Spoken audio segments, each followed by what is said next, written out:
Sarwar, thank you. We have been together several times. I deeply appreciate the collegial bond that we are developing, and I congratulate you on your OBE work. Colleagues, we have a challenging and interesting topic for this workshop. I'm going to be asking you to be very engaging with me. I have points, several different places where I would like you to ask questions, and I'm going to be asking you questions. So I hope that this can be a highly engaging dialogue and not simply a one-way presentation on my part. This workshop is going to give you a deep grounding in key OBE concepts and insights, because OBE is not like standard education.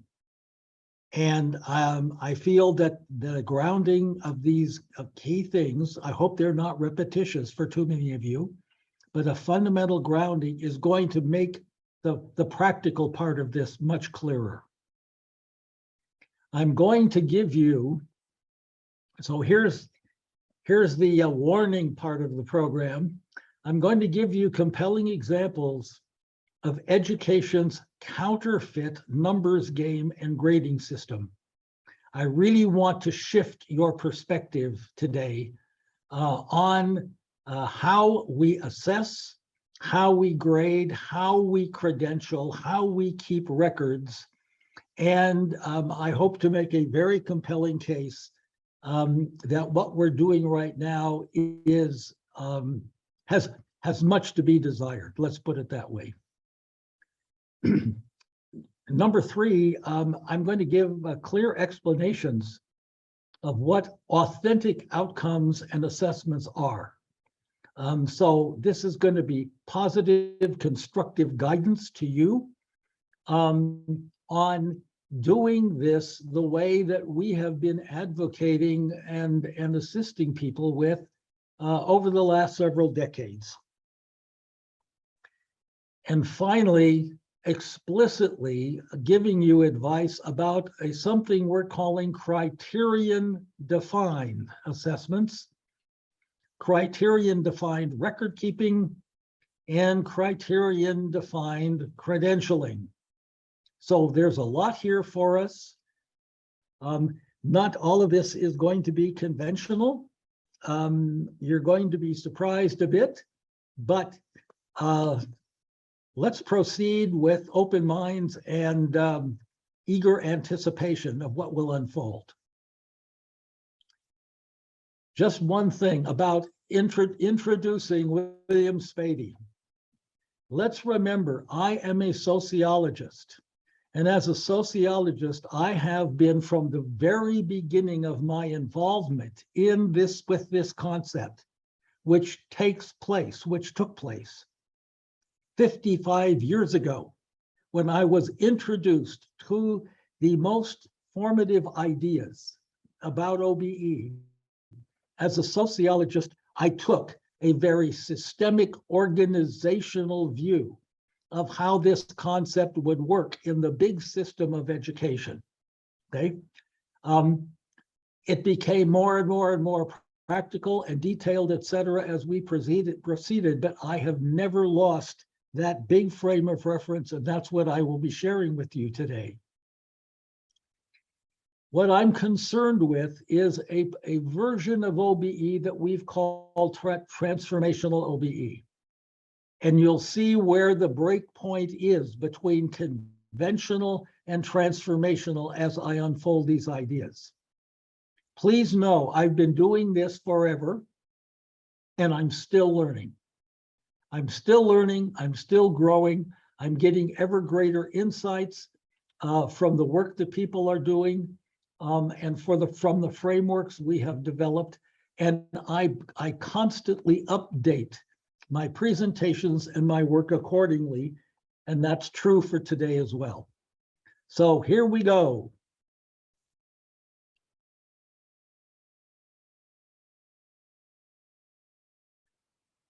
we have verified.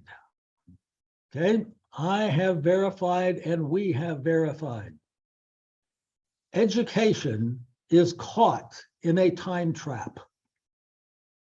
That is profoundly fundamental to this workshop. Education, modern education, is caught in a time trap, and it seems to be unaware of that trap. Number two, credentialing controls everything. Everything we do in education is so that somebody gets credit for something. And getting credit becomes more important very often than the learning itself. But how we organize courses, how we do assessment, okay, the teaching practices we convey, it's all about, okay, this giant mega system called credentialing. The bad news is the credentials are counterfeit. And I'm going to make a special point of showing you how, why they're counterfeit, and what we can do about it. Okay? I'm not going to say we have to stop credentialing, although if we did, we might be better off. Okay?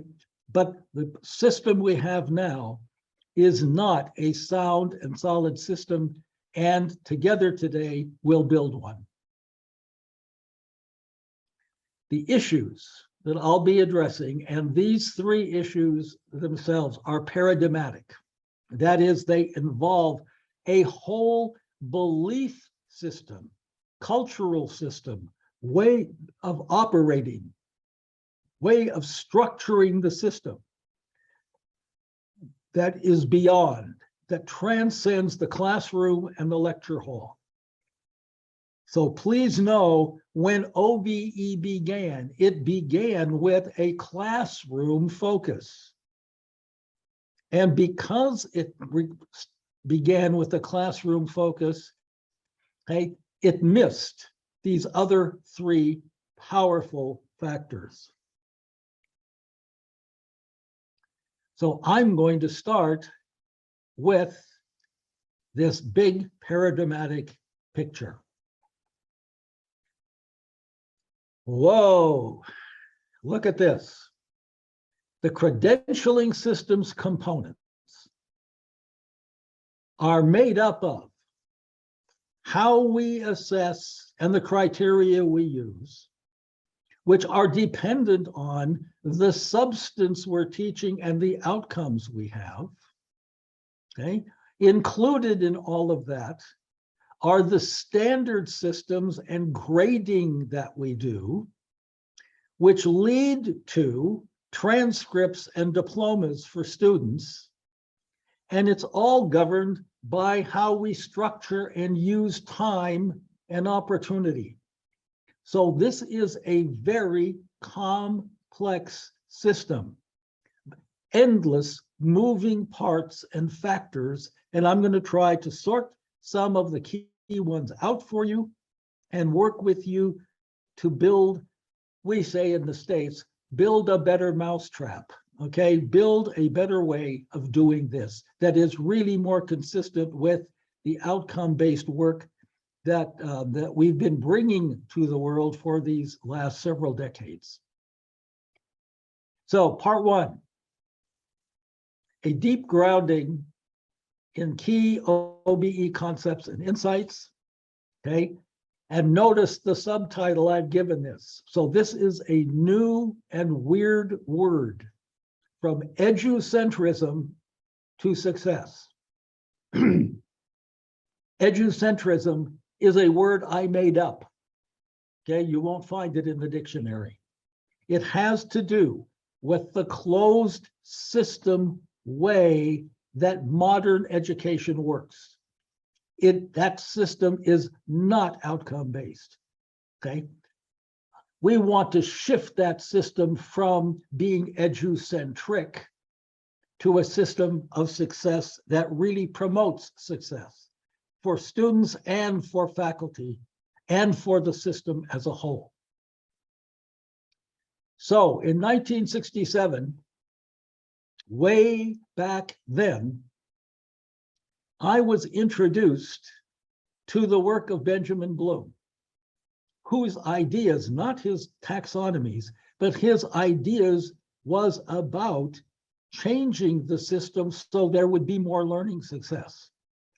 And these were the sociological insights that I had immediately when I heard about the work and tried to put it into a frame of reference.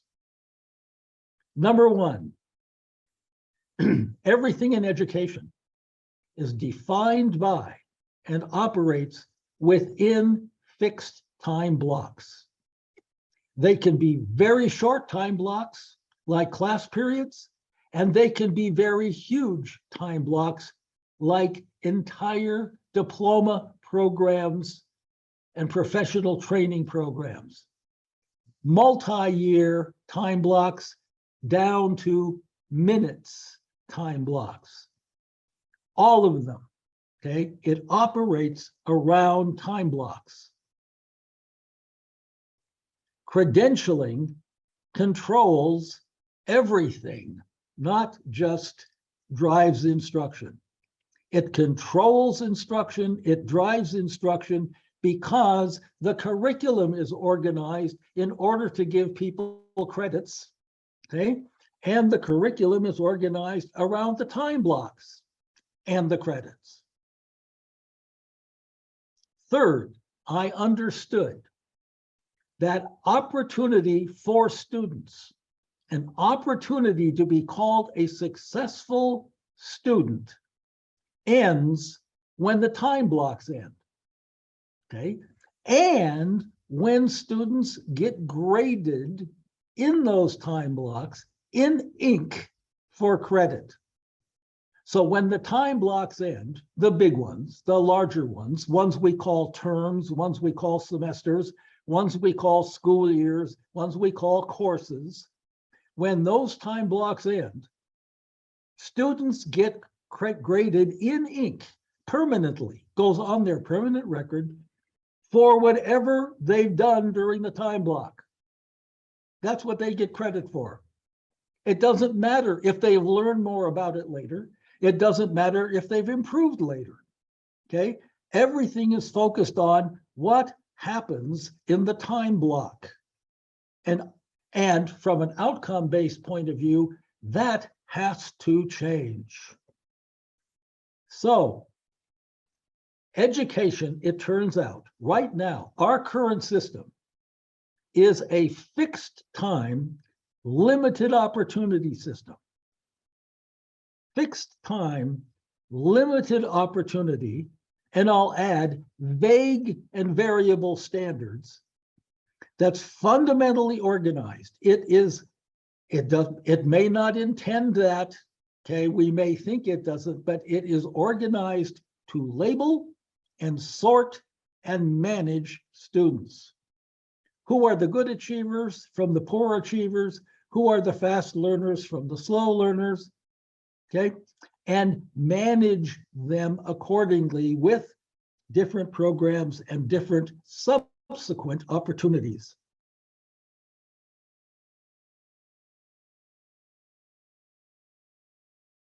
So, my realization, education is time-based. Education is curriculum-based. Okay? Education is credentialing based. Education is accreditation based. Education is inertia based. And all of that gives us this gigantic thing we call educentrism. Okay? It's all one giant closed system from a sociological point of view. Our job as educators, Benjamin Bloom's job in 1967, and my job ever since, has been to open up the walls, okay, and tear down the barriers within that educentric system. It's a closed system. And the closed system shapes how we think about how education is. Okay, we just take for granted how it is and what it could be, because what it could be has to fit inside of how it is. That's what creates a closed system. It's self-reinforcing. Its defining elements are unique to it. Modern life does not have semesters. Modern life does not have credit hours. Okay, all of these things we take for granted and become part of our common vocabulary is unique to the educentric system. Okay, educentrism has something I call a CBO syndrome. And that CBO syndrome, it embodies, it simply reflects, okay, the practices and beliefs and cultural norms and regulations, etc., all of that, that have been entrenched for generations now, generations in the educentric system. Consequently, there is literally no one who is well educated today who has not been well educated in the educentric system, because the creators of the educentric system have died long ago. We simply are operating in a system they created and formalized in the 19th century. Educentrism loves the status quo. That's why it's inertia-based, okay? The most common phrase we would hear when we were introducing OBE in the early days was, well, we've never done this before. Of course you haven't. You've only done educentrism before. And educentrism isn't outcome-based. So, in that paradigm, everything runs on predetermined schedules. Courses are predetermined schedules, okay? Those schedules are defined by the clock. Those schedules are defined by the calendar. It's why education is an absolutely, totally time-driven system, okay? Linear time.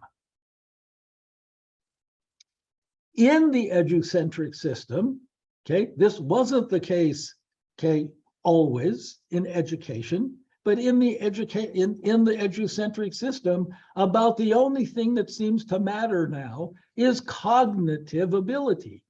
How smart are you? How quick are you with your brain? And all the other aspects of learning and performance and human talent are basically pushed aside. They're called frills in the States.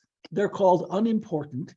Oh, we'll do that in the extracurriculum activities, because the real thing is all about cognitive. It is a very narrow perspective of what learning is. Therefore, the word applied has died, because so much of what was education had to do with applied skills and abilities, and cognitive has driven it out. Every university student we have will get 16 years of educentrism. We'll get 16 years of educentric education until we change something. So this workshop is focused on the heart of that change, the driving forces in that change, and I truly hope that you find it beneficial to play with these ideas with me. Now, here's the CBO syndrome, and I'm going to show you the CBO syndrome for two key reasons. Number one, when we talk about OBE, almost everybody out there in the world is doing CBO. and you're going to see the CBOs, not all of them, but you're going to see them. This has been my universal experience. When people start with OBE, they do CBO. One is compliance-based organizations. Well, orientation, sorry. We have to do what the regulations and the laws say. The regulations and the laws are all time-based educentric, okay? Which means that students are going to get calendar-based opportunities, not multiple opportunities, not expanded opportunities, which is one of OBE's experiences. Everything is defined by how the calendar dates fall and when we give credit. People write outcomes about the curriculum they already have. That's understandable, except outcome-based means that we need to figure out what are those critical things we ultimately want the students to learn and base the curriculum on that rather than basing the outcomes, writing outcomes for what we're already teaching. In a smaller version, the objectives, which is really what most people focus on rather than the big outcomes, they're all content bound, okay? In other words, they come from the curriculum that we're doing because we're giving people cognitive instruction. It's a cellular-based organization because we divide classrooms, lecture halls, grade levels, curriculum areas, program, everything is divided into its own cells and cubicles. Okay, this is all done. The reason, oh, by the way, the reason it's time-based is because that's convenient. Okay, all we have to do is wait for the clock, the calendar, or the schedule to kind of tell us the next thing to do, and it doesn't create any confusion. Okay, it's all convention. That means it's based on how we're used to doing things, which is profoundly obsolete because all of this was modeled, certainly in our country, was all modeled on how modern factories were supposed to work, which is with assembly lines. Well, education is its own version of an assembly line. And here's my favorite, okay? And I have to say this, okay, with no offense to anyone, but in the States, the most asked question by students is not, what are we going to learn? It's, does this count? And does this count means, is this going to be on the test? And is the test grade going to be in my record? And is that going to affect my credit? Everything is about getting credit, which is why we're dealing with credentialing today. What are the grounding elements of educentrism? Very simple. It's driven by comparison. How are we doing, you doing, me doing, better than or worse than other people? It's a competitive system. It's a system filled with requirements that demand compliance, okay? It is inertia-based. Everything just keeps going on conventionally the way we do it, and that's how we credential. So these 5 C's, which are not the 5 C's that I've been advocating in my work in the last couple of decades, okay? These 5 C's are what ground and drive the educentric system. So if there are any questions up to this point, I'd like to entertain them.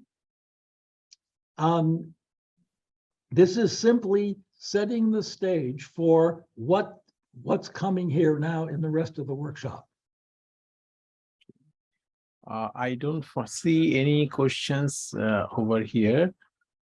So I think we can go forward. But I have one question that is, Yes, I was in- going to ask you, do you do you have a question? yeah, that is, I found a statement there that the word applied has died. I did not get the full meaning of that. Why you have saying Oh, that? well, that was a clever verbal twist, okay? Okay. Applied is programs and courses that teach real skills and competence, Mhm. okay? I mean, and there used to be a whole host of those things, and they have gradually when cognitive became the dominating factor, Mhm. okay, we had those courses. Anything that was called applied was for students who weren't smart enough to do the academic work. So Yes. we have had in the this is absolutely traditional in European systems. Okay. And most other countries that were at one time colonized by European countries, all right, Mhm. and Mhm. therefore inherited their model of education. Yes. In those, yes, so this has happened all over the world, okay? Regardless of of the country, somewhere around age 11, there would be some kind of big giant examination that would sort out the smart from the dumb, okay? Who would the intellectual smart kids from the kids who can't do that. It was all sorted out by these exams. So the kids who were dumb, okay, who had applied skills were sent to training programs that would develop those applied skills, but basically they wouldn't be doing anywhere near, they wouldn't be allowed in the courses, et cetera, that the elite kids could. So that Okay. was true over and over and over everywhere. In the United States, we didn't do it that way. We just kept dragging this system out more and more and sort of informally segregating the two kinds of abilities, or three, rather than it being done by a formal examination system. So that's why apply died. Apply died as a legitimate, wonderful thing to do in educentric education, okay? But it's certainly, as you'll see, in OBE, applied is the heart of what learning should be about. Got that. But Long explanation. yes, and it will be very difficult for a common teacher to get the full inner meaning of it. Yeah. Well, I have the advantage of being very old. And being very old, I was taught by professors who were also very old. And those professors understood some of these historical things, Yes. okay, about how all of this got started. And it's still prevalent. They're still doing it. This is not new news. This is just a reminder of how the system really is. Okay? And to me, it's very important for teachers and faculty to understand this. Their Yeah. courses, their teaching practices, what they do does not exist in a vacuum.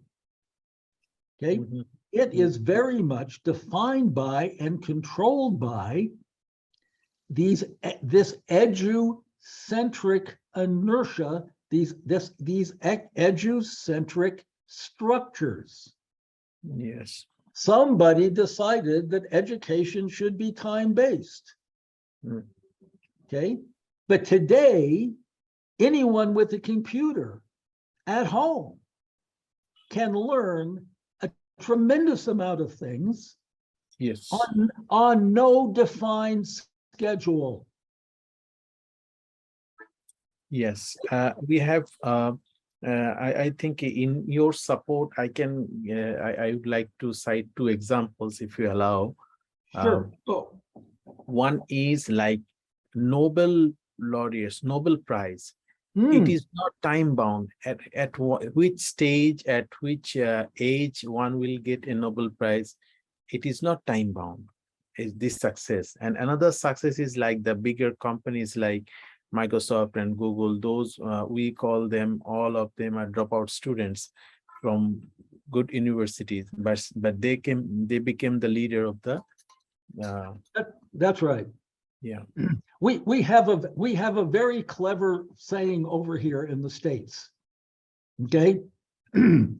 All of your A students will be working for all of your C students in a decade. Okay. The ones who got A's, see, the brainy people who kept getting degrees will end up working for the C students who are Yeah. much more creative and entrepreneurial. Okay. And it's the C students who create the businesses and the opportunities, and the A students go to work for them. Yes, it's very true. Okay. Very So true. all we've tried to do, Professor, is tell that story. Okay. Tell that story. It'll be clearer as I go. Let me continue. Yeah, Okay? yeah. Let's go Okay, for here it. we go. Yeah. So in 1968, now this is for teachers, this and professors. Okay, absolutely. Benjamin Bloom wanted to expand learning results in schools. Okay, but he overlooked, because he was a psychologist, he overlooked all these systemic factors that go along with this instructional model he called mastery learning. Mastery learning was basically how I learned about the fundamental ideas that we now call, and we started calling them pretty early, OBE. Okay. Mastery learning challenged educentrism's fixed time, single opportunity structure and operations. That is, it taught teachers and encouraged teachers not to be time bound, not to give students only one chance to do whatever it was, but to offer expanded opportunities, more coaching, more assistance, etc.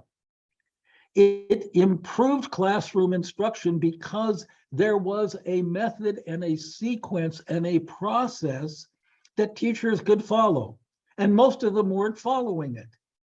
Okay, they were simply teaching the way they had been taught. Okay, so it definitely improved instruction. It worked within the existing curriculum. It did not try to change the curriculum. Okay, the outcomes did not proceed the curriculum. The outcomes, i.e., the objectives that teachers had for students, the objectives came from the curriculum. Therefore, it was still CBO in important respects. But it had a success for all learners philosophy. And that is what OBE has embraced, okay, is that philosophy and the multiple opportunity factor that was in mastery learning. And mastery learning challenged education selection bias. It wasn't about finding out who's the smart kids and finding out who's the slow kids. It was basically working within given classrooms, whoever was there, and making it work for everyone. So Bloom had a double paradigm shift in his mind. I made it explicit, but in his general mind and approach, he needed to shift two things. One was time. He had to move thinking about time and the operationalization of time. That is how teachers work with time, from being fixed time, single opportunities, and using time as a definer of opportunity. He had to move from that educentric approach to using time flexibly, giving kids multiple opportunities, which generally meant more than one, and using time as a resource. Okay. In fact, Bloom explicitly used the words alterable resource regarding that. So that paradigm had to shift. The other one was learning standards. Learning standards had to shift, okay? From vague and variable, and comp means comparative and competitive standards, okay? Let's just see who can be the best here, okay? At whatever it is the teacher makes up, to clear and known and criterion defined standards. Okay. Outcome-based education's number one principle was called clarity of focus on outcomes. Well, clarity was to make the outcome, the desired intended result, clear to the students before you even started. Okay, before you started, so they had a goal and they knew what they would be able to do before they even started. So Bloom said this double paradigm shift was basically built into the mastery learning model. So the model embodied a well-sequenced curriculum, criterion-defined objectives, because it was simply small pieces of learning as we move along. It was not the big picture stuff. No bell curve or comparative grading. Okay, the bell curve was gone. Who's doing better than somebody else was gone. It was how well can you do this clearly defined performance, this clearly defined objective. Therefore, it had clear and higher expectations for students, because we were basically saying in OBE, students who are slow learners can learn the same things that the fast learners can learn. They're just not going to learn it on the same day, but they can learn it. And lo and behold, teachers discovered that was true. Okay, I'll give an example about that in just a minute. Teachers should verify that students have the prerequisite abilities to learn the next thing in the curriculum. If they don't have the prerequisites, they're going to be lost. They're going to be confused. It's going to take even longer to learn the next thing. If you give them the prerequisites, they can learn the next thing faster. And the mastery people who were testing and building the model, they realized and they documented, oh my goodness, that is true. Now, here's the key. This brings us precisely to today's topic. Aligned, which means directly matched to those objectives you see up there, an aligned formative assessment. Now, formative simply meant this is a trial. This is to see how well the students can do. It's not to label them. It's not to grade them. It's not to give them. It's to see how are we doing here and what needs to be done to make it better. So what needs to be done to make it better was targeted assistance based on the things in the formative assessment where the students weren't doing well. It was not a general grade. Okay, telling the students, well, you got 80% doesn't tell the students, well, then what do I do if I want 100? Okay, it just says, well, you got 80. So this was about being targeted with the assistance, and the final thing, giving students at least, not only, at least a second chance, at least a second opportunity to do better on that particular module of learning. So that was the mastery model. And out of the mastery model came our thinking that led to the fundamental defining elements of OBE. Now, there was a great assessment divide.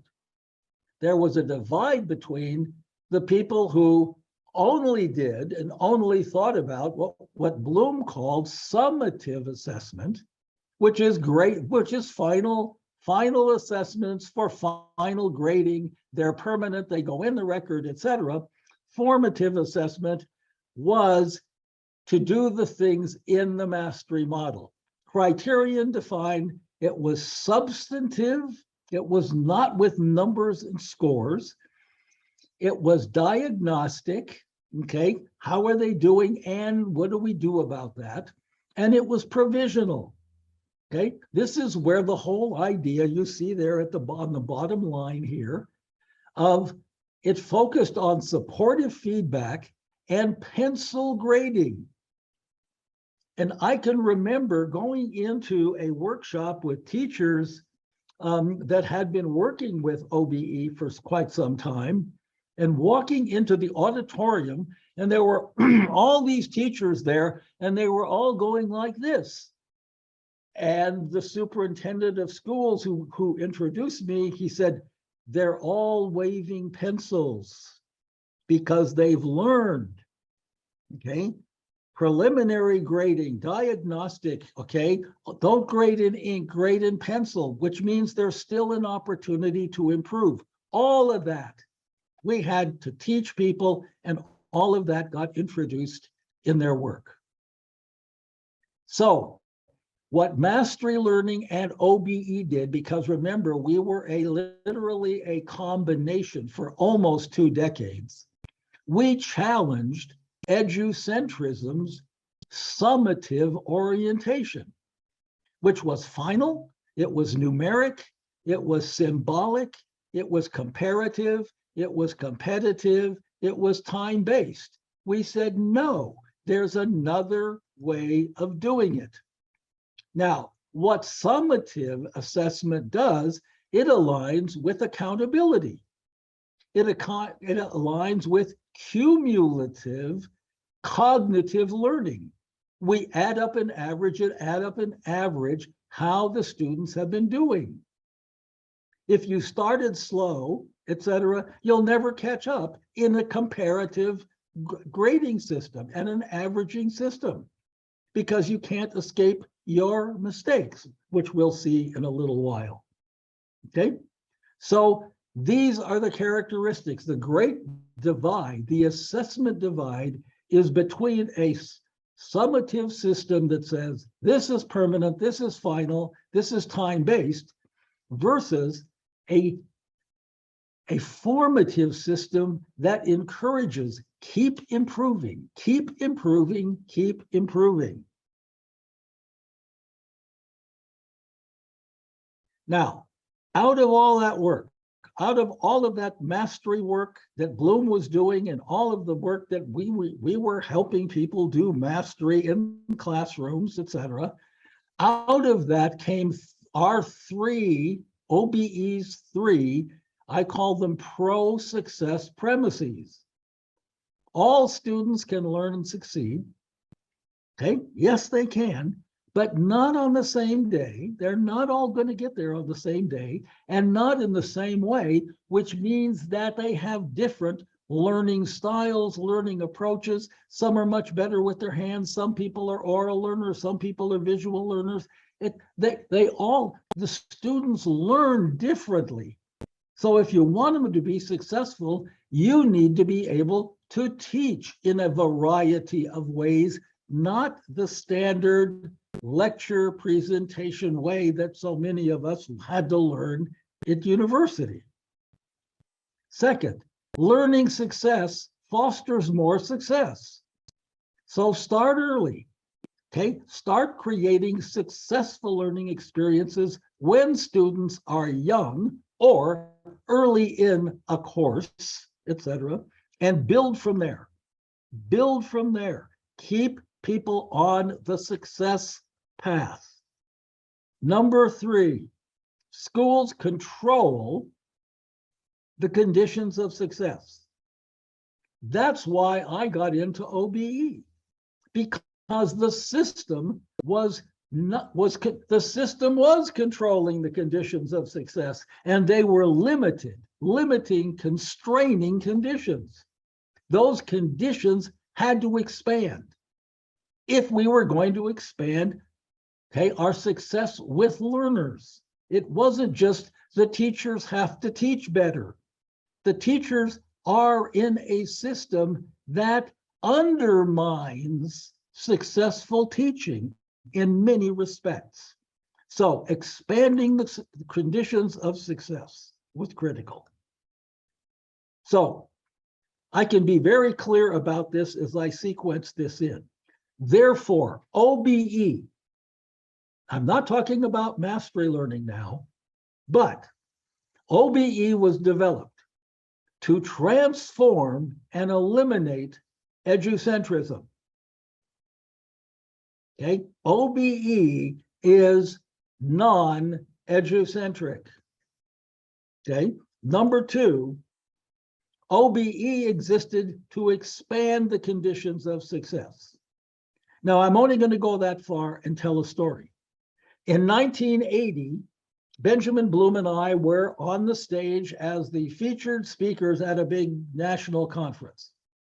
And we were being interviewed. It was sort of a dialogue back and forth. Okay? And the dialogue went on for a while, and Bloom stopped. And this is exactly what he said. He said, Spady, you're trying to change education. I'm just trying to help teachers. And I said back to him in a kind of uncomplimentary way, I'm sorry, yes, Ben, you are. And you've got 2 million to go, which means there's 2 million teachers out there, and you're sort of trying to help them one at a time get better. If we don't deal with the big systemic stuff, that'll never happen. Now, here's the big shift. To empower, OBE exists not to teach the curriculum, et cetera, so you pass the tests. It's to empower the learners to be able to do successful things in school and beyond. And I'll make very clear how that unfolded, so that those students could help ultimately elevate the human condition, make life better, okay, for themselves and the world. Otherwise, why are we doing this if we're not making life in the world better? Questions so far? Anything in that segment? Oh, not in from the audience side. Okay. But one thing is that if the more we try to put the so-called our OB concept into our time boxed frame, it is actually a conflicting exercise. It is a conflicting exercise with implementing OBE, because OBE, the transformational OBE that you are talking about, it cannot be time-based. So our regular practice, it goes totally, it's an opposite direction.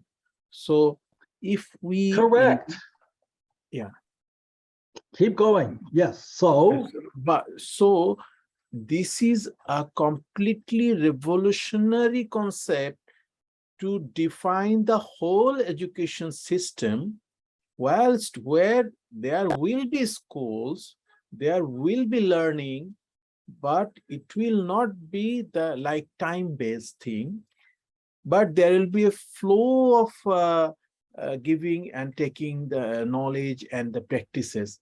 So it will become like more individual oriented, not for a like flock of a sheep and flock of a student. So the rhythm and the taking of the knowledge, the speed will be, maybe some waves are very large, some waves are small, but the small waves will become large again at one time. So something that will happen, it may we may find that someone is completing the schooling only in 6 years, someone is taking 12 years, someone is taking 10 years. Something like that you are expecting in future? That may happen, but let me tell you a true life story about that very point. Okay. My daughter, who is a brilliant woman, okay, when she was in university, she came to me in tears, crying, "Dad, I'm not going to pass chemistry." And she wanted to pass chemistry because unless she passed chemistry, she could not become a veterinarian, that is a animal doctor. She Yes. was fabulous at working with animals, okay? She wanted to be a veterinarian because she had to get into a medical program for animals, all right? She said, "I can't pass chemistry the way they teach chemistry." And I said, "Well, sweetie, I am very sorry. What can I tell you?" She said, "Well, why isn't chemistry, okay, 3 different things? Okay, why isn't there a 7-month chemistry course for all the really smart guys who can learn it in 7 months, a 9-month course, okay, which is how they do it now, and an 11-month course? Because I can learn it in 11 months, but I can't learn it in 9. Okay. And some of the people who are learning it in 9 could actually learn it in 7. So the question is, are we, my dear friend, are we teaching chemistry or are we teaching courses? And we're teaching courses which are locked into time systems. So my daughter absolutely had the right idea. One of my colleagues, who was the principal of an elementary school, okay, a kindergarten through grade 6, okay, no higher. He decided to do OBE, quote, the right way. Okay, now remember, this is just math. This is not other things, okay? He took every math book and everything he could find and started reorganizing them, cutting it up into sections, etc., and asking the question, what do students need to know absolutely in order to do this segment correctly? In other words, the prerequisites that were in the mastery model. Okay, what are the prerequisites for this? Well, what are the prerequisites for that? And he ended up developing a very complex map that was not like any of the books, because the books assumed that the students would have to go through book 1 and then book 2 and then book 3, and he was showing this map.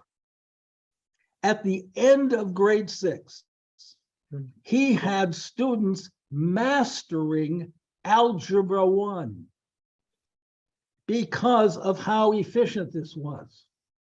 Every student in the school was, by 6th grade, okay, achieving on standardized tests at the 8th grade level.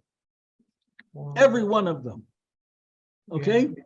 Because he organized the curriculum, the learning, the time schedule, etc., better, and differently. Now, Yes. that can be done. That's called the conditions of success. Okay? got We it. have to use our imaginations, and we have to step outside the box in order to do that. Okay? So let me move forward. I still have a lot of interesting things going here. Thank you. Thank you. I hope that helped.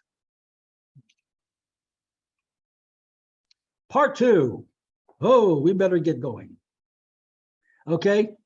Here are compelling examples of education's counterfeit numbers game. Okay. These are going to be distortions that the numbers game creates by doing numbers the way we do numbers. Okay. We're not doing learning, and we're totally misrepresenting student achievement. Here goes. Here is a very unpleasant truth. Education, now this is from an outcome-based point of view, carries out a bogus practice of sorting and ranking students instead of developing and validating their learning, their innate gifts, and their identities. Now, learning, innate gifts, and identities is what I was discussing in the previous workshop, okay, when we were talking about and taking a deep dive into, quote, learner potential. So it sorts and ranks students basically on a time basis of how fast a learner are you. And if you're a fast learner, you win. And if you're a slow learner, you lose. The practice, what's used to do that, is the numbers game. It's how we attribute numbers to learning. Here we go, invent the numbers. We adults, we educators make up the numbers. And I'll be showing you that. And we'll play some games doing that in a minute. The numbers game is easy. It's routine. The problem is it's seriously biased and misleading, and it's not outcome-based. Outcome-based is substance-based, not numbers-based. And unfortunately, mastery learning got caught in the numbers game, which is why there was eventually, after 20 years, a separation of the two. Okay, so here's the numbers game. Here we go. It has been formalized, institutionalized, legalized, and internalized, okay, internalized in our brains by education systems everywhere, even though it doesn't do these things. It doesn't assess real outcomes. It doesn't grade real essentials. It doesn't document real learning, and it doesn't credential real competence. Otherwise, it's wonderful. It's easy. It's convenient, and it's counterfeit. It's contrived. Okay? The numbers game, and therefore the credit game, is contrived. We make it up. It's artificial. It's counterfeit. We pretend. We pretend, the whole system pretends, that everything is worth 100 points. And therefore, we assign points, that is, we in education, assign the same 100 points to totally dissimilar kinds of learning. It doesn't matter what the subject area is. It doesn't matter what the skill is. It doesn't matter what the concept is. It doesn't matter what the program. Everybody's working with this thing called 100 points. So we pretend that the 100 points is sort of equal to everybody else's 100 points because that's equal to 100 points because it's all a fiction. But we're pretending that it's all valid and wonderful. We then average all of these totally dissimilar unequal points, and we compound that original distortion and generate a GPA, a grade point average for the students, on which we then rank the students. So we're ranking the students on a distorted fiction of a distorted fiction of a distorted fiction. And you get into university and you get scholarships and you get fellowships and everything else on the distorted fiction. Now, it's not that some of those students with all these high GPAs, it's not that they haven't learned a lot, and it's not that they're not smart and qualified. It's that the entire system can't tell you what they can do. It can only list the name of the courses and the kinds of credit they got. Okay? A course named this, a course named that. And our solution, okay, another life experience, when we were trying to bring, okay, the when we were trying to bring OBE to the public schools in the state of Arizona, okay, the chairman of their board of education in the state, the governing board of education, understood what I was talking about. But the state superintendent was had been a math teacher. Okay, and I remember this distinctly. Okay, he said the mathematics learning in this state needs to improve. And she said, oh, we'll give the kids another year of math as a requirement. Well, that wasn't making people better math learners. It was putting people back through the same thing that wasn't working. The same thing that wasn't working. So here we go. Scoring, grading, assessment, averaging, and record keeping are not the same things. They're all there. Now, we make them all just about the same thing in the numbers game, but they are absolutely different processes and things that we can make decisions about how we approach them and handling them. They appear to make the learning seem equivalent when it isn't. That is, just turn it into numbers, then it's equivalent. They create the illusion of 100, which I mentioned. And, okay, this is my favorite.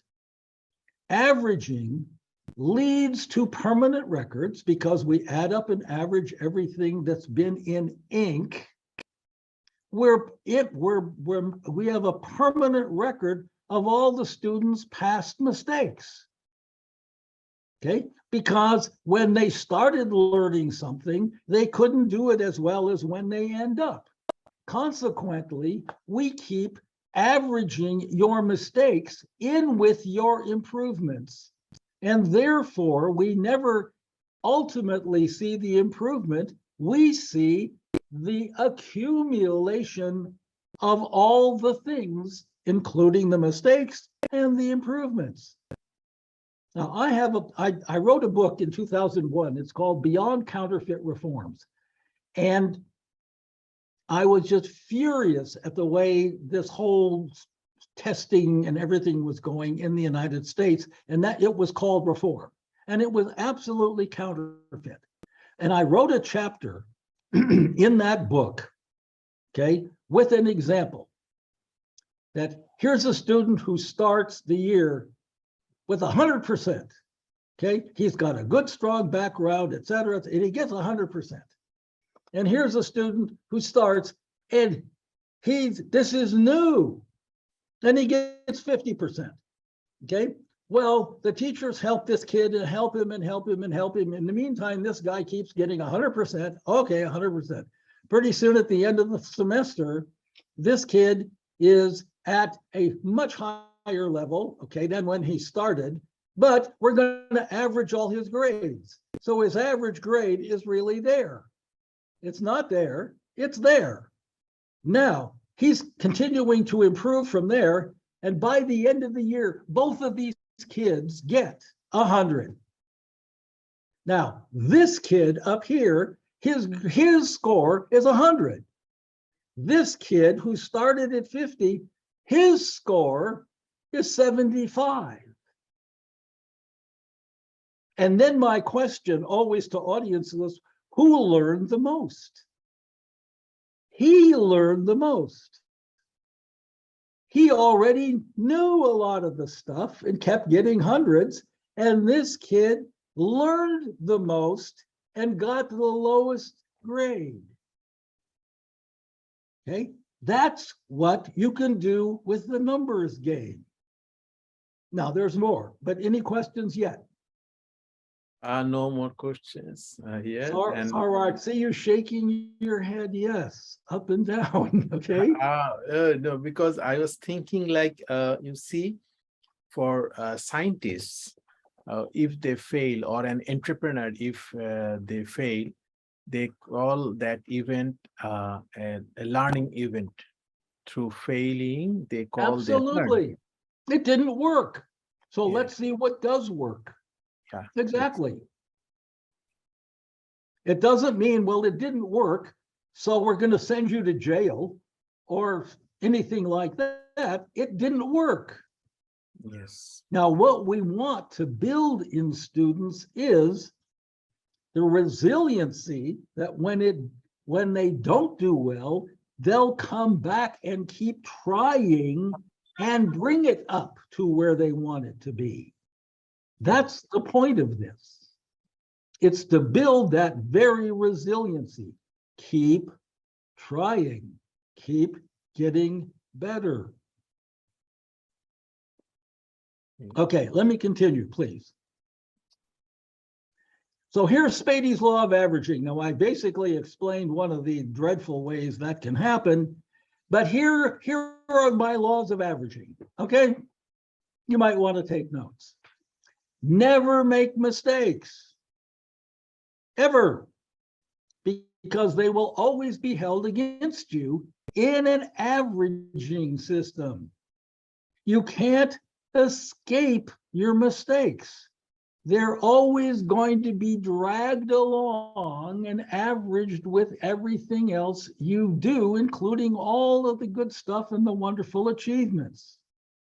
Number two, God forgives.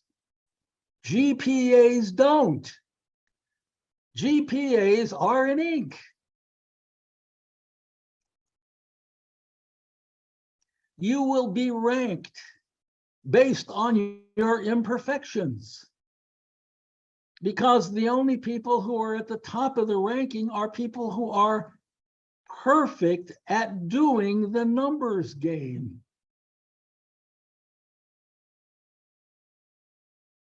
Now, here's the first little exercise. For averaging to be valid, because I mean, we average everything that moves, okay? That's another Americanism, okay? We average everything that moves. For averaging to be valid, the points themselves must have equal value, okay? You can't have giant points and little points. You simply have 90 and you have 1, and they're equivalent in their point value, okay? 90 is simply 90 of 1 points, okay? But the points are not all equal, okay? Spady's law here. The points aren't all equal. So here's a question. You get to figure this out. I'm just going to give you a second to do it. On a scale of 1 to 100, oh, here we are with 100. What is the most unequal point difference on the scale? These aren't equal points somewhere. What is that unequal point? Where is it unequal? Where is it absolutely not equal? So the points aren't all equal. Try to figure that out.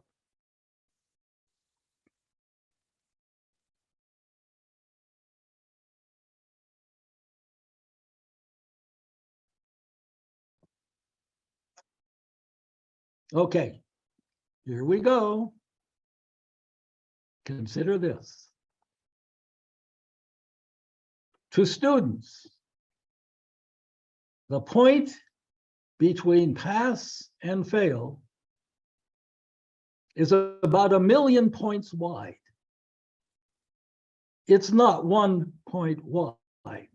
That gap, okay, that 1 point gap to them is 1,000,000 points wide. Okay, because it's the point between pass and fail. Now, somebody with a brilliant mind decided the following, okay, that in the United States, that point difference is between 69 and 70. In the Philippines, it's between 74 and 75. Okay. In mastery learning, it was between 79 and 80. Okay. When I got to South Africa, I found out that they were using the British system and it was really 49 to 50. Okay. And it's just absolutely clear.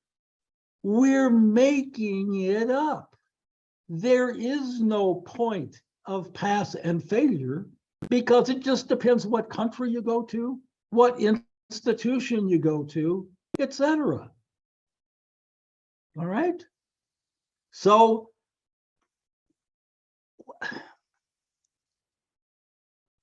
forgive me, it's all a fiction.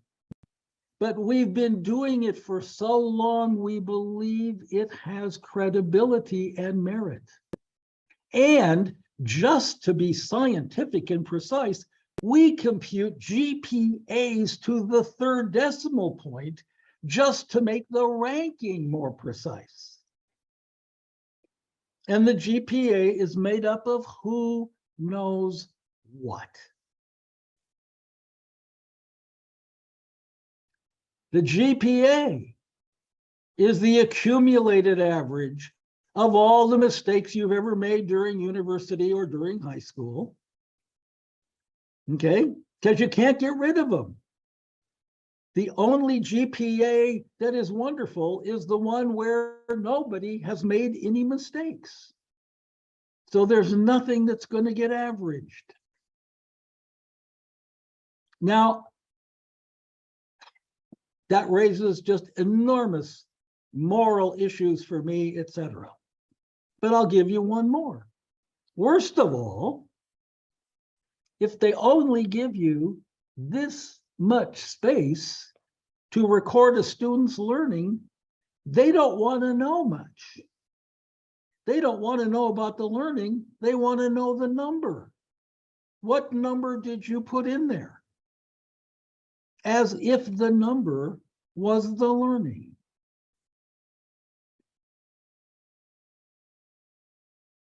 So from an OBE perspective, the numbers game cannot separate essential learning from all of the other stuff that gets assessed. Now I'm going to drive home a point here. Please forgive me. Essential means essential. What is absolutely essential to learn, to know about, to be able to do in whatever it is you're teaching? What is essential? If it's not there, then it's incomplete. It's not there. So something's missing. What is essential? Okay, that's the issue here. The numbers game assessments don't measure essential learning at all. They can't tell you what's essential, what's not essential, etc.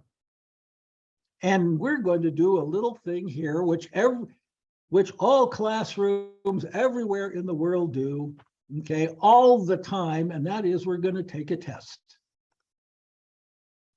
We're going to take a 10-item test. Now, in the United States, okay, every Friday is test day, and all the kids in whatever class it is end up getting either a 10-item or a 20-item test. Now, if it's a 10-item test, okay, then every item gets 10 points. And if it's a 20-item test, then every item gets 5 points, because everything has to add up to 100. Okay, so how many points are we going to give for our 10-item test? We're going to give 10. Now, what are we assuming about content? Okay, here's my answer. We're assuming that all knowledge is divided into 10 equal configurations of something, whatever it is, because we've got 10 items.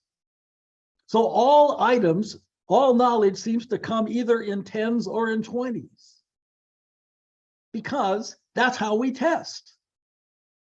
So we're testing an awful lot of 10 and 20 item knowledge, except that we don't know if some of those things are more important, less important, irrelevant, distractors, which they put into, we don't know.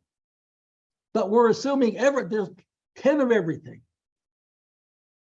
Now, let's do mastery learning. What should our passing score be if we're going to take this test? If we're going to pass the test, what should we do?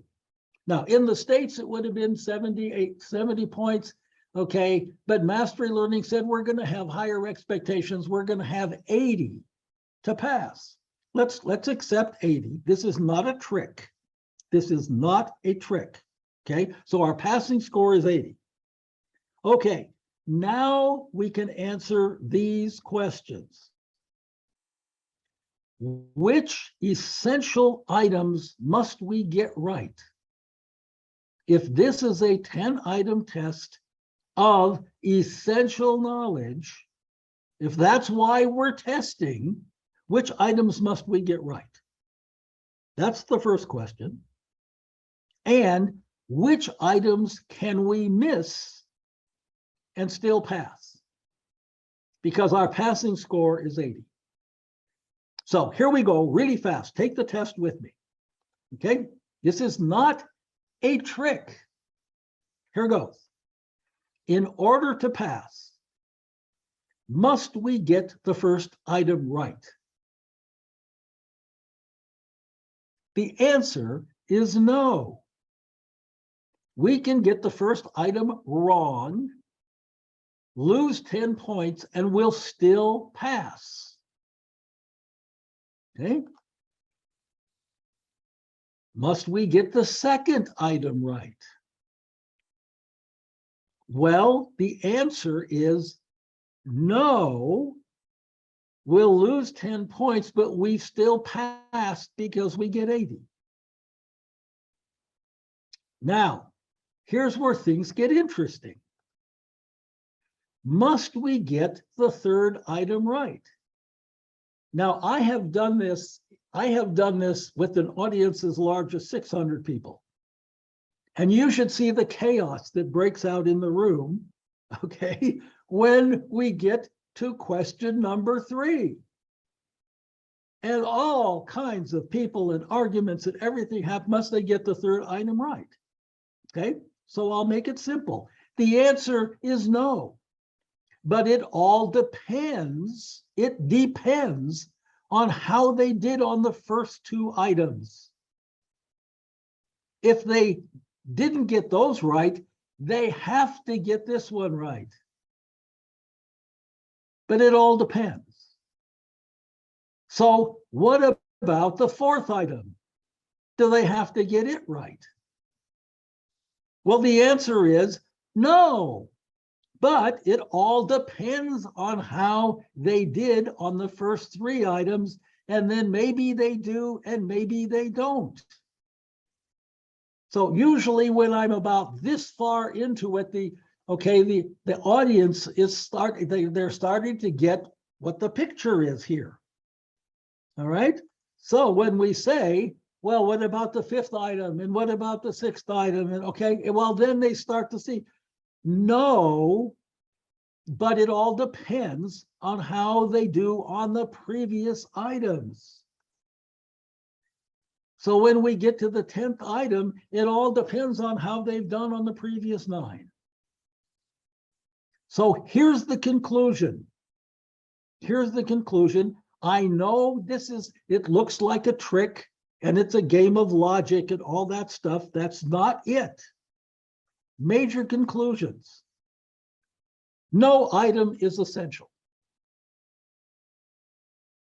Hence, there is no essential knowledge in the test because you can miss any item and still pass. This is not a trick. You can make any item and pass.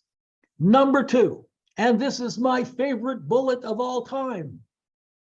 The only essential thing is to get enough non-essential items right so that you pass, because no item is essential. Okay, now, wait, there's more. Here's what's true. Anytime you set a pass-fail standard below 100, you are declaring all the items in the test to be non-essential. If they don't have to get 100, if they don't get them all right, then you're saying any item that you get wrong is okay. And if any item is okay, there's nothing essential in the test. Now, this gets worse because then I've said, therefore, every test ever given in every school classroom in the history of mankind has been a test of non-essential stuff. Because you don't have to get 100 to pass the test. So it's all part of this totally fictitious, bogus numbers game. Now, I've got several more things I want to share here, so You go ahead. Yeah, you go ahead. I can go ahead. Yes, Did that make sense, Sarwar? Did you understand? yes. It is completely aligned with my thoughts, which I was thinking long ago, that the essential thing you are mentioning. Yeah, this is very important. Essential means essential. Okay, let me give an example really fast, Yes. really fast. We had been working with a school district. This was a high school district, and they had 4 or 5 big high schools in Arizona. Hmm. And we'd been their superintendent was very much into OBE. And one day I was visiting the district, and the director of assessment came running up to me. And he said, "We have done it. We have done it." And I said, what did you do? He said, "We have created the perfect demonstration, okay, assessment for graduating seniors. Now, we were calling those things exit outcomes. So in order to exit the system and graduate, he said, we have a perfect thing for every grade 12 student. I said, okay. He said, yes, they are going to do a research project, okay, and write that research project up, and it is going to be publishable. It's got to be so well done, it's publishable in a professional journal. And I thought, oh my God, what? Okay. So before I could say, oh, that's pretty unreasonable, he said, and it has 16 components. I said, okay. And he said, here they are. And he starts telling me the thing that if you've ever had to do a doctoral dissertation, those are the things you have to do for a doctoral dissertation, except he's saying that all the grade 12 students have to do this. So they have to define a problem, and they have to develop hypotheses, and and every one of those things has to be there, and it has to be professional, and they have to analyze the data, and it has to be all written up, all this stuff.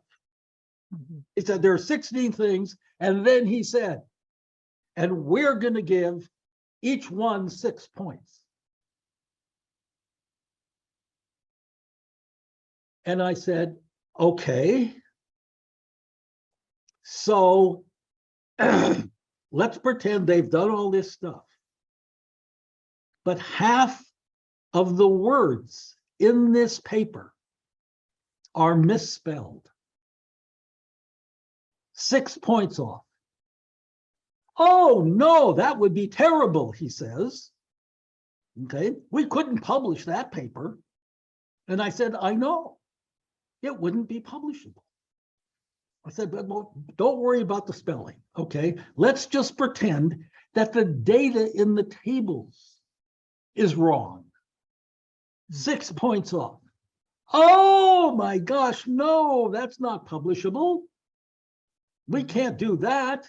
I said, I know.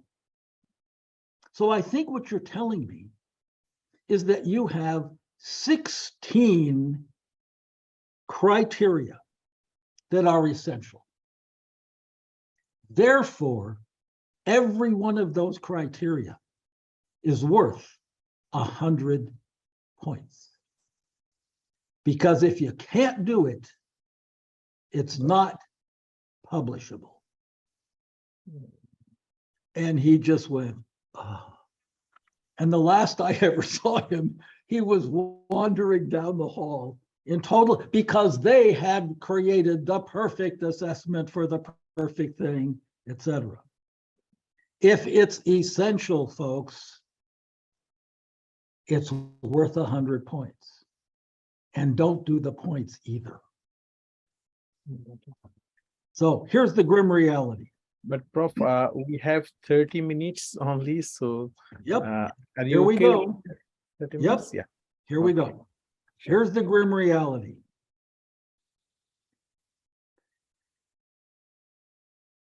It's entrenched. Points and scores have become universally accepted. We accept the proxies. We accept the substitutes. We accept, okay, the substitutes. What about the real stuff? Once we make them up, points become our outcomes and our paradigm reality. Stop doing points. Oh no, can there be more bad news? Yes. The numbers game is reinforced at the university level by outcomes accreditation processes and quality standards measures. Okay, and everything is about points. Everything is about scores. Everything is about percents and ratios and all that stuff. The reason is that those bodies, those outcomes accreditation bodies, haven't had real exposure to OBE, but people think that outcomes accreditation is OBE. It's not. They'll learn only if we share our own experiences with them. I am going to pass up this example, but let's look at the thing in blue right here in the middle. You can't assess what you haven't defined. Okay, what is it that you want to assess? So here we are with part 3. Here are clear explanations, okay, of authentic outcomes and assessments. In 1986, okay, we finally defined outcomes, culminating demonstrations. Okay, I've already basically said what these slides show. Culminating means at or after the end, and demonstrations means you have to do something active. Culminating basically meant to us, how good can it get by the end? It did not mean cumulative. There was nothing to average. It wasn't about points. Demonstrations meant tangible actions, not just mental processing. Okay, the word authentic for researchers, okay, and I'm making a point here, is true. Something is true to what has been defined. So you have to define something. It means face validity. Okay, if this says jump, well, then the words mean jump, and so you better jump. Okay, it's not like you make up something else. Okay, what it says is what you get. Okay, that's what authentic means, and that's what validity, face validity means. It means that things have to be fully aligned and matched. So, authentic outcomes happen. They're demonstrations. They happen at or after the end because they're culminating. They are words, not numbers. They can't be averaged because they're words. You can't average words. They matter and have impact. And here I need to say, outcomes, I want to reinforce this, outcomes are the big abilities, the big things you want the students to be able to do when they walk out the door, not the small little stuff that can be the support for outcomes. Okay, it's not that it's unimportant, but those are just the objectives. Outcomes need to last beyond graduation, or why have we bothered with them? Okay, if they don't get out the door, and if they don't make people's lives and careers better, why do we have outcomes? Whoops, sorry. And they take different forms. They take different forms. So, quickly, authentic outcomes, 3-dimensional. Cognition is what happens in your head. We have to have it. We have to have it. It is the grounding, okay, the grounding dimension. Competence, 2-dimensional. It's what you can actually do. Can you tangibly do something? And context is where you do the doing.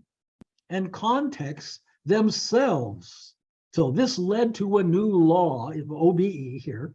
Contexts, okay, can be complex. Therefore, unless your competence, okay, lets you perform well in the complex context, it isn't competence yet. So our law was context drives competence, drives cognition, so that we learn the things necessary for the context. Okay, that means practical application. OBE's law of alignment is about the words. The outcomes are expressed in words. The curriculum must contain the words and reinforce the words. The instructors must teach those words. Okay? Students must perform those words. The context must reflect those words. Here we go. The assessments must embody those words, and credentials must reflect those words. That's if you're going to be aligned, if you're going to operate according to the way OBE, the early pioneers, okay? All those Bloom mastery people, it's like, does this align? Does this align? Does this align? If it's aligned, the students are going to have a much better chance of succeeding. More deep implications follow. Okay, very quickly, doing and demonstrations are defined not just by words, but they're driven by action verbs. The verb could be describe, the explain, it could be design, it could be develop, it could be run. Okay, whatever that action verb is going to be the nature of the process that gets demonstrated. Okay, mental processing verbs must be translated into demonstrable forms. When we started, the only two verbs that anybody was doing is saying, well, students need to know this and students need to understand this. And we said, well, how do you know they know? And how do you know they understand? What do they have to do to show you that they know or they understand? That's where the two verbs describe and explain came in. Okay, that was the simplest way to translate know and understand into demonstrable form. When you change the verb, you're changing the outcome and you're changing the assessment. Every time you change the word, they have to do different things with the same content or concepts. Okay? Describing it is different than explaining it, is different from analyzing it, is different from developing something or designing something. I mean, every time you change the verb, you're changing the outcome. So you've got to be extremely precise about what you're really seeking. Authentic assessments, that is, true aligned assessments, are verb driven. Now, I'm going to bypass the questions.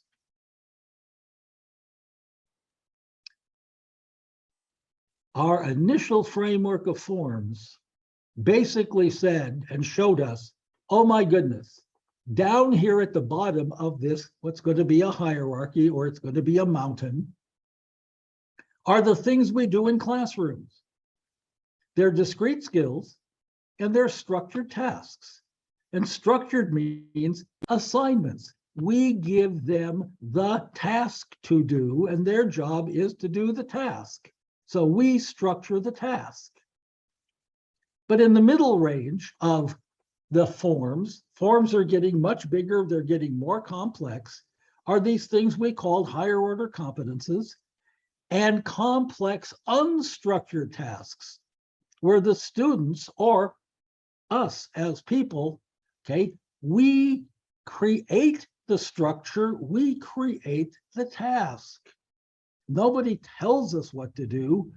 We do it and we integrate. It's complex. All those skills and other things that we've been developing so we can do it. But here's the final point. It translates into roles. And roles are the things we carry out in our lives. Okay? It's not just classroom stuff. It's all about learning and functioning in the real world.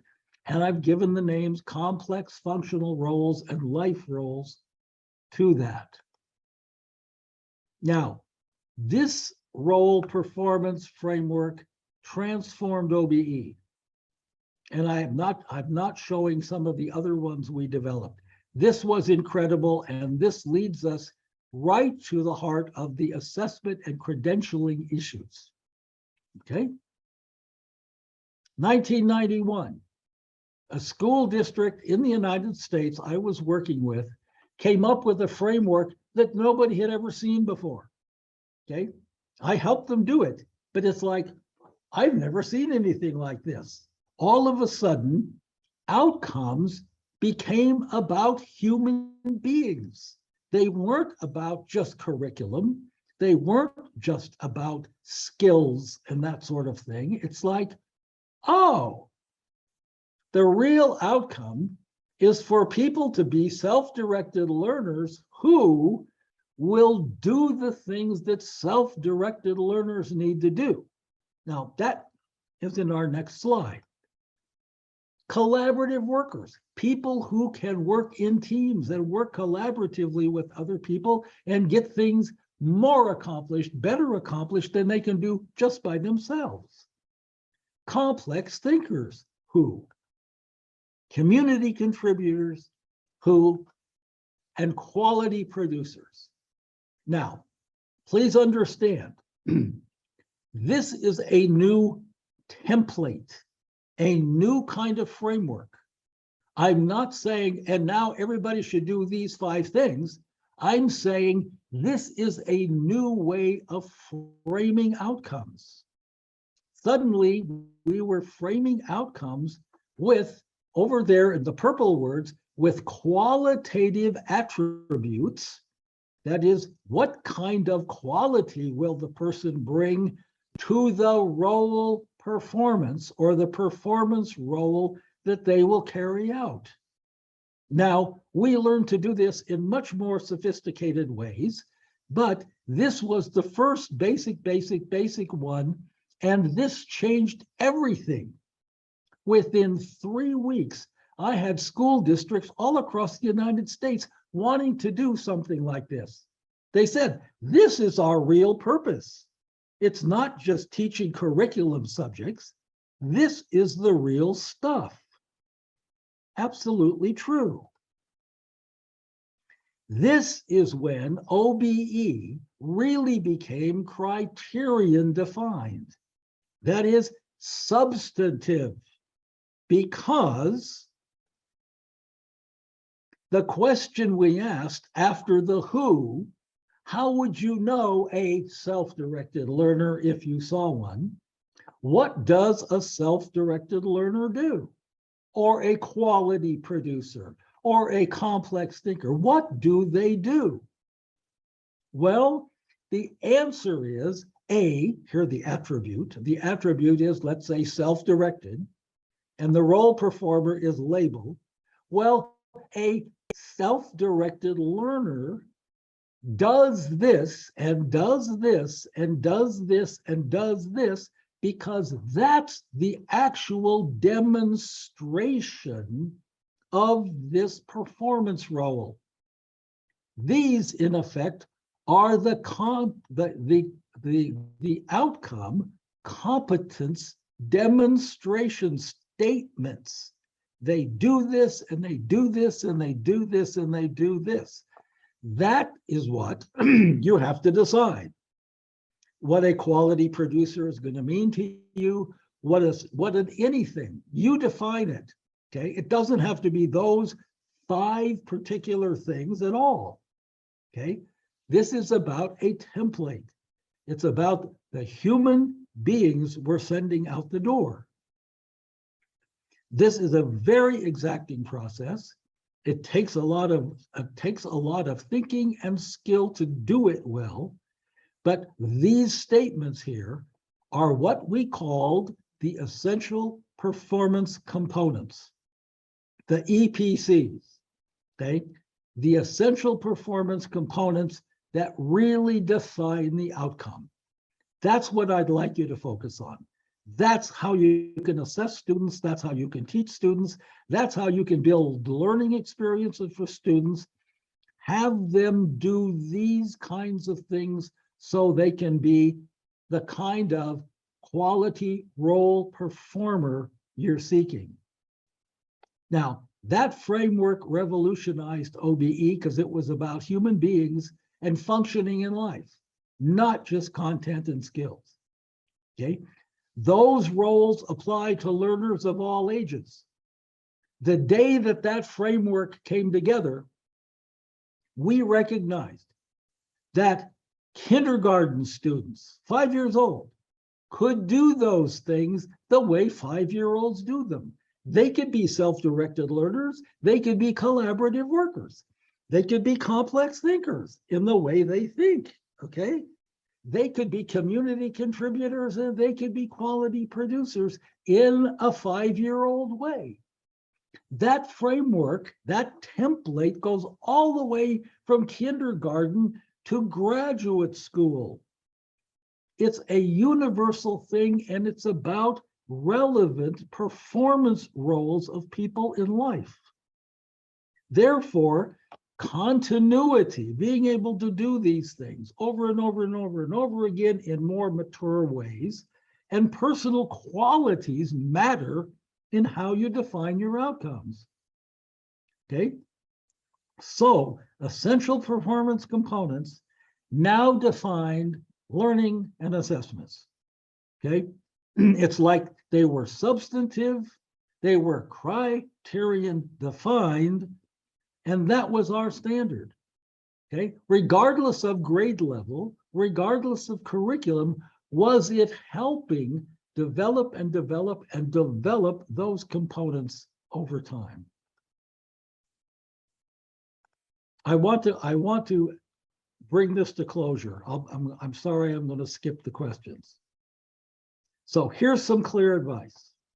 Here's some clear advice about doing these things in a substantive, authentic way. Assessment standards and record-keeping systems in the world.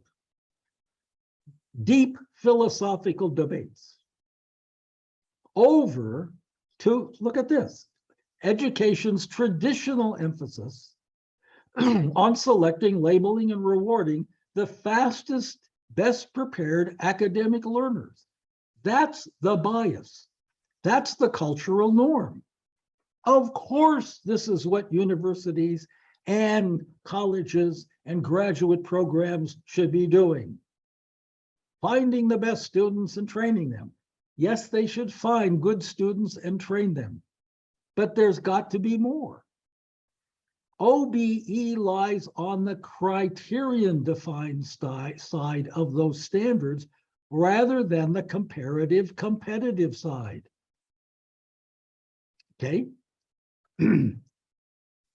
Now, authentic assessment, here we go, fundamentally means, it doesn't mean scoring, it doesn't mean points, it doesn't mean tests.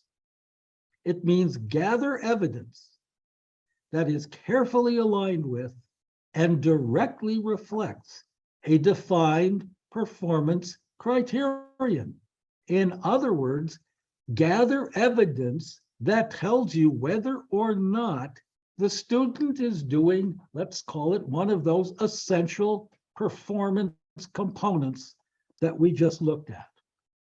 Number two, you compare the substance and adequacy of the evidence. Here's the evidence against the defined criteria. Now, what comes third? Use that evidence and that gap, perhaps, between them to address any differences, to close the gaps, to improve the performance so that the performance matches, okay, the original intended outcome. So, authentic assessment is inherently formative, okay? Authentic assessment does what formative assessments do. So I've given you this grade 12 example, okay? 16 criteria. They were all going to get 6 points, right? In other words, we're still in the numbers game. And it's like, no, a criterion defined performance means you're either doing it the way the criteria has defined it or you're not. And if you're not, let's help you improve it. So that's what this last few minutes is going to focus on. You need to have criterion defined outcomes if you're going to proceed authentically. You need to proceed with a formative mindset. This is about improvement. Okay? You need to specify what's essential. What is essential? Okay? We haven't got time for all the frills. Get down to the core of what's essential and to these things I call the performance facts. And I'll tell you about them in a second. You need to develop criterion defined, here we go, standards and a record keeping system that shows you how they're doing on the things you've said are essential. And use a criterion defined performance rubric that documents improvement. And I'm going to show you how to do that really fast. Now, real world examples do this. And Sarwar, you made a comment earlier about, this is also different than everything else. Well, look at this. Okay, scouting merit badges, karate instruction belts, scuba instruction, okay, flight schools, pilot training and qualifications, military training and qualifications, and parenting are all criterion defined assessments and training programs. They aren't time-based. Okay? You don't get a brown belt or a black belt until you get a brown belt or a black belt. Okay? They don't give C- belts. Okay? They only have one kind. Can you do these things? Scuba instruction won't let you do certain kinds of things because you'll die. The same is true of flight schools. The same is true of military training. Okay?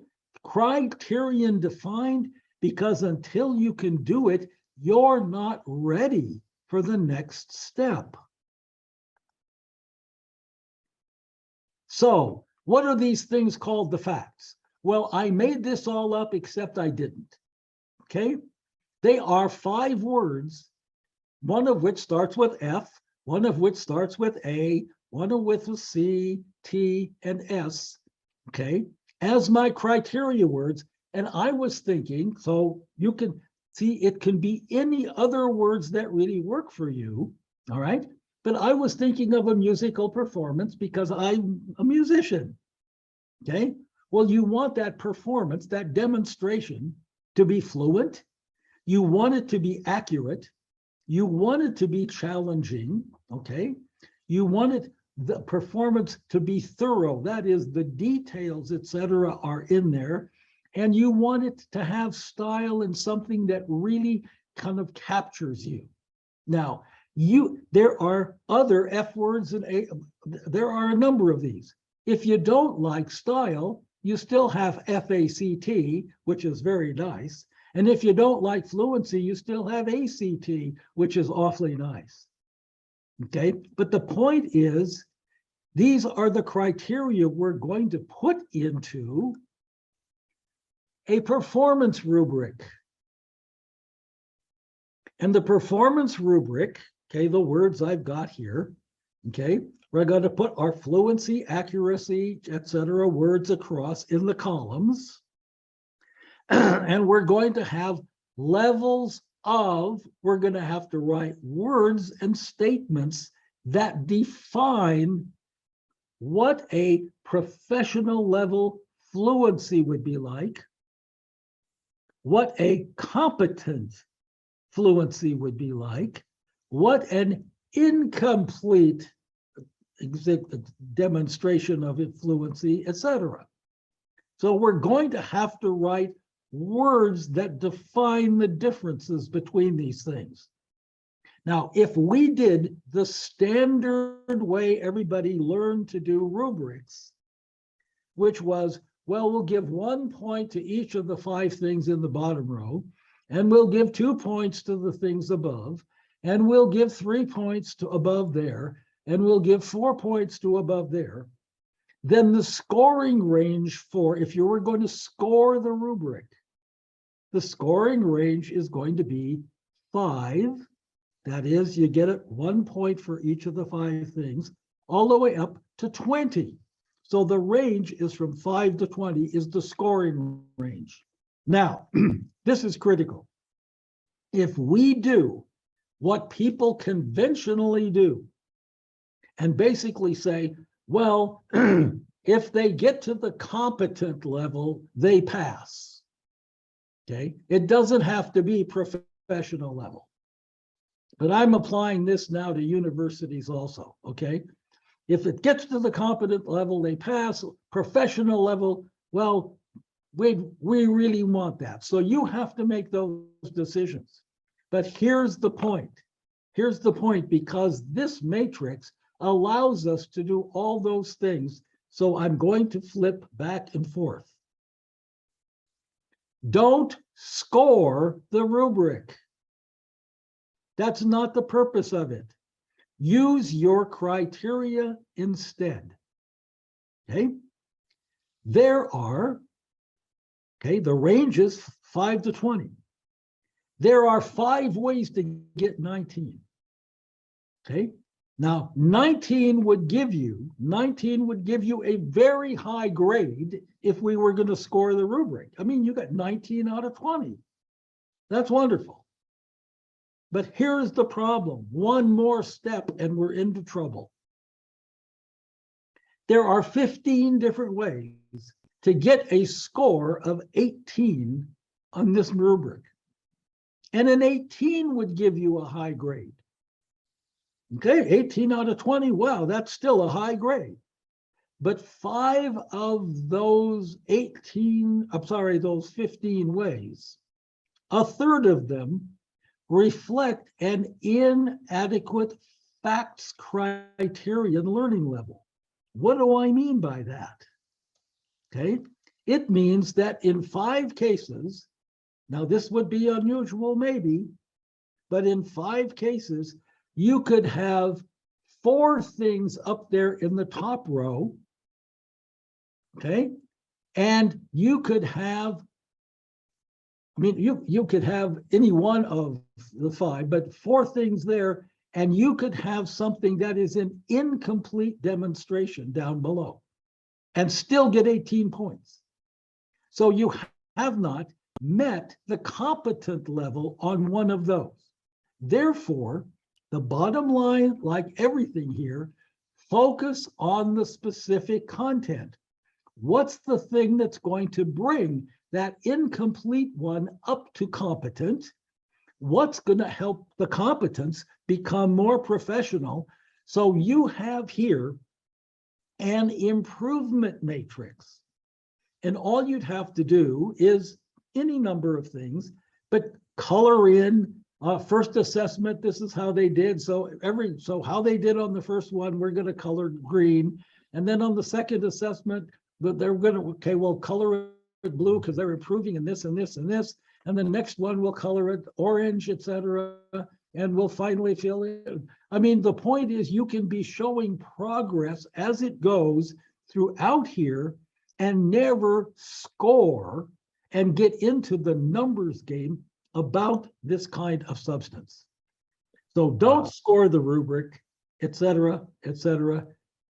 Use assessments formatively. Prof, I'm sorry to interrupt you, but the 2-hour limit of webinar is over. I think at any time it may get closed. So I have finished. Okay. Good. This is the point I wanted to reach for people to see this is practical and doable It's just a matter of shifting perspective. So, Sarwar, thank you. It's been wonderful to be with you again. Thank you, thank you. And every time I hear you, it kind of creates a resonance in me actually, and very enlightening, very enlightening. And I'm really kind of it's questionable that whether any audience are able to log in into the vertex, because no questions are here. Not sure what is happening. Yeah, I don't, I just can't, I mean, all of that is beyond me. I'm glad they have recorded this. Yes, yes. And I hope that people will watch the recording. Yeah. But the one final comment is that oh, something came into my mind. I want to share that God forgives, but GPS don't. I like that very much.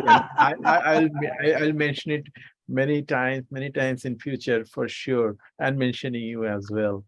You know, And that came to me in the Philippines, and I used that in a presentation there, a national conference, with the Minister of Education sitting there.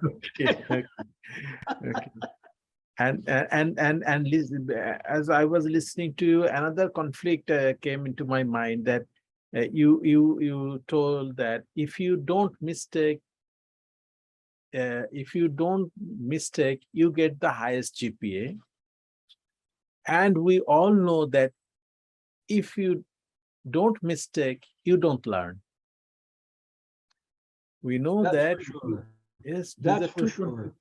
This is so fantastic, and each bit of it. But I am really concerned that it's in a matter of how quickly. I will not say it, but we are all getting educated by our traditional teachers.